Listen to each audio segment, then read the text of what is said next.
اس میں اختلاف ہے کہ سب سے پہلے ترجمہ کب ہوا ہے۔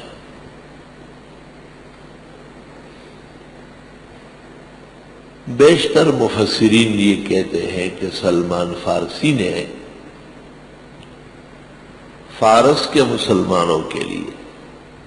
سورۃ فاتحہ کا ترجمہ لکھ کے دیا تھا۔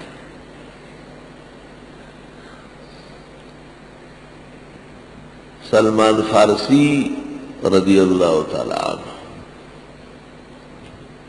عیسیٰ علیہ السلام کے حواریوں کے جو شاگرد تھے ان کے شاگرد اور ان کو دیکھ چکے تھے۔ مشہور ہے کہ ان کی عمر 250 سال تھی، لیکن امام الازہر مولانا انور شاہ نے شرح بخاری میں لکھا ہے کہ ان کی عمر 350 سال تھی، اور یہ قوی اور مضبوط بات معلوم ہو رہی ہے، چونکہ وہ فارس کے باشندے تھے، رام ہرمس کے رہنے والے تھے۔ وہاں کے مسلمانوں کو انہوں نے سورۃ فاتحہ محفوظ ہے جو انہوں نے فارسی میں لکھ کے دیا تھا، اور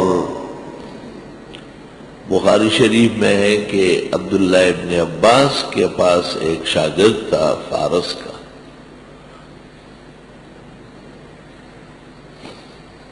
عبداللہ ابن عباس کی خدمت میں جو غیر عربی عموماً فارسی جھگڑے آتے تھے تو ابن عباس اس سے کہتے کہ تم اس کی عربی کر کے مجھے بتاؤ، اور پھر حضرت ابن عباس عربی میں فیصلہ لکھ کے شاگرد کو کہتے کہ اب اس کو فارسی کر کے ان کو سناؤ۔ اس کا تذکرہ بخاری شریف میں کئی مقامات پر ہے، کتاب العلم سے شروع ہے، اور اس شاگرد کا نام عمران تھا۔ ابن عباس ان سے اتنے خوش تھے کہ جب انہوں نے اجازت طلب کی کہ حضرت گھر جانا ہے اپنے وطن، اور اجازت دے دی تو ابن عباس نے پوچھا کہ کیا کرنا ہے، اور ان کا اور بہت کام ہے، زندگی ہے، تقاضے ہیں۔ ابن عباس نے کہا چھوڑ، یہیں رہو، اور جیسے ابن عباس کے بیٹے تھے ایک حصہ جائیداد کا ان کے نام لکھ کے دے دیا، فارس جانے نہیں دیا، اور کہا یہیں میرے ساتھ رہو۔